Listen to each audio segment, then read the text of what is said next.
Hello everyone, in this video I'll be showing you the new most overpowered build for Harlowe in Borderlands 4. Now this is going to allow you to shred down the new vault boss Bloomreaper the Invincible here and do it relatively easy and get that platinum time extremely fast. Now the first phase of this fight, the Darkbeast is going to be the best weapon here. You see we cleared that out in a relatively quick amount of time.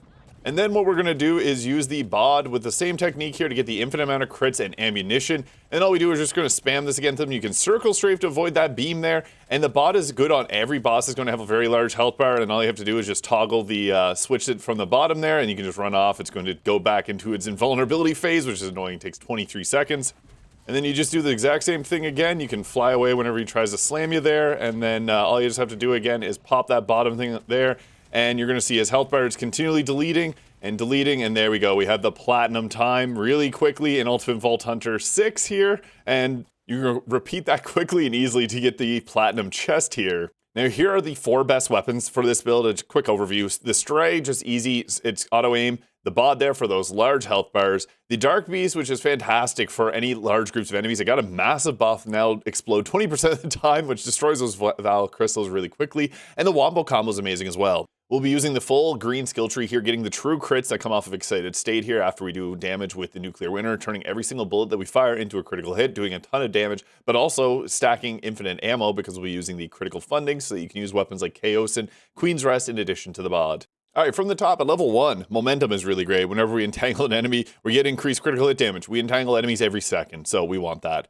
I like to take the Neutron Decay next. Whenever we irradiate an enemy, we get increased gun damage. You're going to want to always be irradiating enemies, but there's other ways that we can also do this. And whenever Harlowe deals radiation damage to an enemy, she gets increased action skill damage.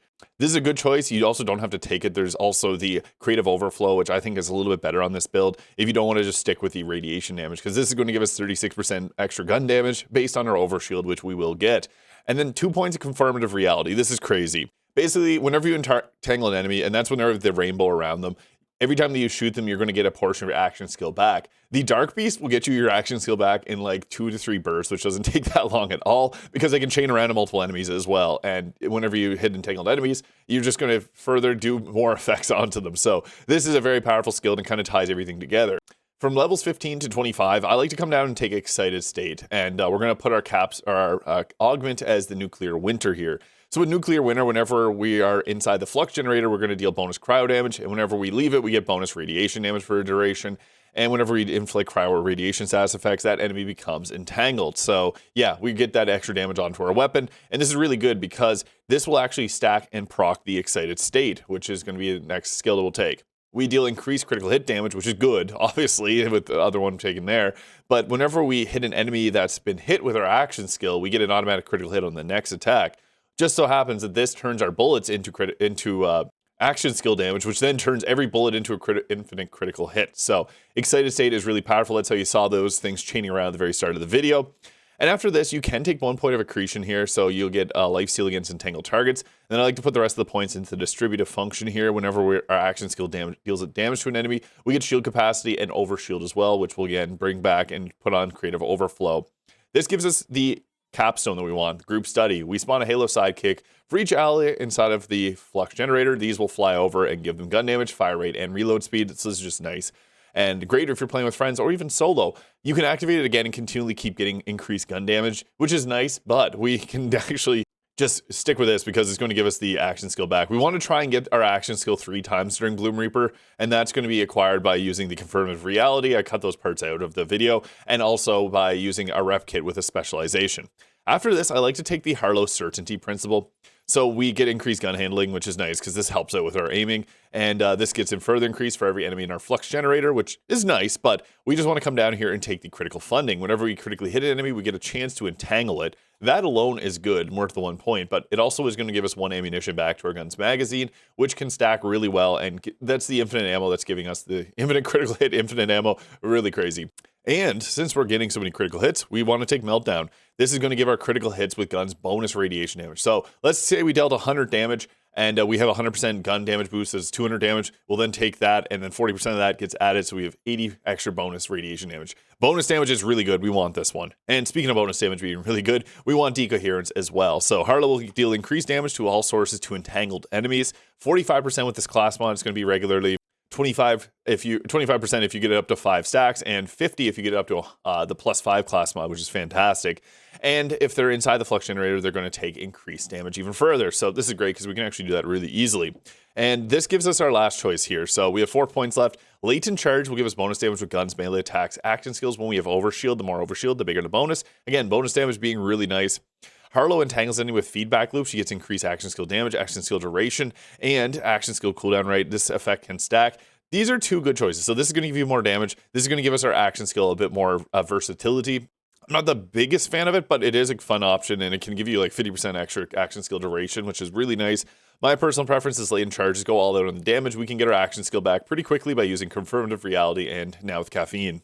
Speaking of, I'm just going to mention it there.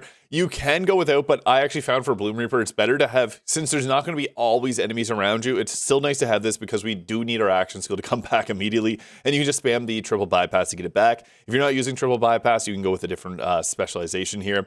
Now, the BS defense will give us a 30% bonus or extra damage whenever our health is full. And Riddle You This can give us 50% extra gun damage for it'll stack up every time we shoot a bullet. I personally really like Bullet Train here. We can hip fire while sprinting and gain gun damage the faster we move, which is nice because we can then aim a little bit freer. It gives us a little bit extra damage. So you may not want to use that though. I am a gun or hone mine can be okay too for the extra skill critical hit damage. Not going to be a massive change. Contamination can be an interesting choice as well. Critical hits grant increased status effect application chance, and this can get 10 stacks. So yeah, this could be really good because we're critting nonstop. There's a lot of class mods, but I would say the best is the Flux Reactor here. Whenever we entangle an enemy, we get a +2 to movement speed. Once we get 10 stacks, +20 gun damage, +20 fire rate, reload speed, and status effect damage. The reason that we want this, though, is it gives us up to 5 points into decoherence, which is huge for the boost to the damage that it gives. It's really good. If you don't want to run the Convertive Reality, you could go with the Scientist class mod. When we shock an enemy, it irradiates them, which again is going to proc our abilities quicker. The new Trooper is kind of interesting. It does give a few good skills here, and Ordnance damage on cooldown, which is pretty useful. And it can roll into points in Meltdown, which is nice to get that bonus radiation damage. You can also get the Refraction for some chaining around. There's also rounding up. For every enemy her action skill damages, Harlowe gets increased gun damage when her action skill ends, which again, we get bullets that will shoot those off, which is pretty cool. And there's also the Bright Future. Whenever we trigger or re-trigger our action skill, we get increased fire rate, which we can do that often. But I do think even with the bad rolls on this, a +4 to decoherence is just the best choice here. Now, the Watch for Dinner is my favorite shield, especially if you can get the amp, which will give you increased gun damage. It's not necessary. If you're mobbing, the fireworks is going to be great. You can go all in on the accretion skill and go lifesteal and then take the Timekeeper's new shield, which is an interesting choice. I've tried that out and it works very well. The Super Soldier got nerfed to no longer provide heavy ordnance, but it's still a good choice if you wanted to go with that. For our enhancement, I really like the dataless ones because BOD gets affected by that. So this can help us regenerate ammo, which is great. And then on kill, guns with dataless will give a chance to replenish your magazine. So if you don't have your action skill up, this could be good for mobbing. But this one I just won because it gave shotgun magazine size and gun damage. So it's a little bit more leniency and it'll give us a boost to the damage of the BOD. There's another dataless one that's a little bit better, but it also is going to benefit the Darkbeast. So I'd recommend just grabbing one. If you can get one with gun damage, great. This has shotgun magazine size. I'd rather SMG magazine size because it would apply to both of these, but yeah, it's good.